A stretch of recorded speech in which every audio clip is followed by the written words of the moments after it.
Un phénomène inexpliqué et en tout cas extraordinaire au sens littéral du terme. Depuis 2 semaines maintenant, des visiteurs, des croyants, seuls ou en famille, défilent à tour de rôle dans un pavillon de Garges-lès-Gonesse, dans le Val d'Oise.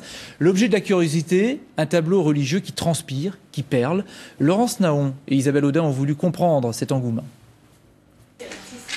Une goutte d'huile qui perle sur le front, une autre qui coule sur la joue. Voici le phénomène inexpliqué qui déplace les foules depuis maintenant 2 semaines.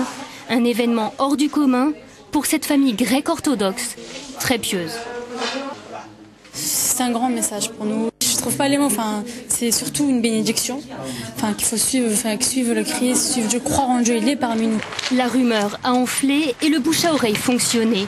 Chaque jour, près de 200 personnes défilent dans le pavillon de la famille Altinda-Goglu. Elles viennent de toute l'Île-de-France, d'Allemagne, de Belgique et ne sont pas même tous grecs orthodoxes. Je ne suis pas chrétien, je ne suis pas catholique, je suis musulman, je suis un cœur de musulman. Le fait de venir découvrir ça, c'est hallucinant. Franchement, je ne trouve pas des termes, c'est hallucinant. Mais on ne peut pas fermer la porte, on ne peut pas leur dire non, vous ne pouvez pas voir.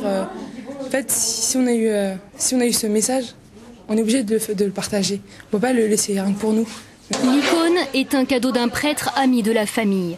Pendant 4 ans, elle s'est fondue dans le décor. Mais aujourd'hui, on se prend à croire au miracle de la Vierge qui suinte. Chacun y va de sa petite histoire. T'as vu, il y a encore de l'huile derrière. De l'huile.